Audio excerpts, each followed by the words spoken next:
ह्या सगळ्यामध्ये पुण्याचा जो ट्रॅफिकचा प्रश्न आणि खास करून पाणी साचण्याचा प्रश्न आहे, ह्या प्रश्नाकडे तुम्ही कसं पाहता? कारण मला असं वाटतं की तो सध्याच्या परिस्थितीमध्ये आता त्याला अनेक कंगोरे आहेत. म्हणजे भरपूर पाऊस पडणं, कधी कधी पाऊस किती पडेल हे कोणी प्रेडिक्ट करू शकत नाही. पण मग अशा काळामध्ये ती सिच्युएशन किंवा ते जे काही तास असतील ते मॅनेज करणं हे किती महत्त्वाचं आहे? त्याच्यामध्ये ना आता आपण जे बघतोय ना ही पुराची परिस्थिती, असं झालेलं आहे की त्याला 2-3 कारणं आहेत. एकतर पाऊस पडण्याची जी सिस्टीम आहे ती थोडी चेंज झालेली आहे.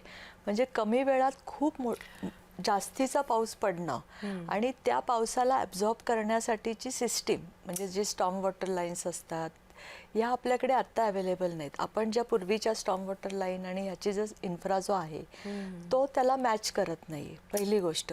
दुसरी गोष्ट, जे नदी नाल्यांचा जो प्रवाह असतो, म्हणजे समजा नदीवरनं आपल्याला नाल्यांमध्ये येणं, नाल्यांमधनं पुढे हा जो प्रवाह असतो, हा आपण जर बघितलं तर सगळ्या शहरामधनं त्याच्यावर अतिक्रमणं झालेले आहेत, कुठे नाले बुजवलेले आहेत, प्रवाह वळवलेले आहेत. त्या दृष्टीने मग तो जो लोंढा सगळा आहे जो बॅक मारतो आणि पुराची परिस्थिती निर्माण होते.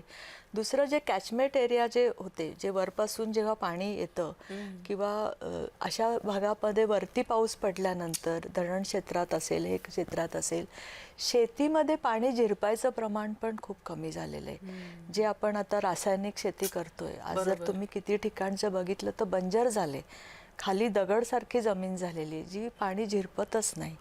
आणि मग तो लोंढा पण सगळा जो नदी आणि नाल्यांकडनं फोर्स जो शहरामध्ये यायला लागलेला आहे.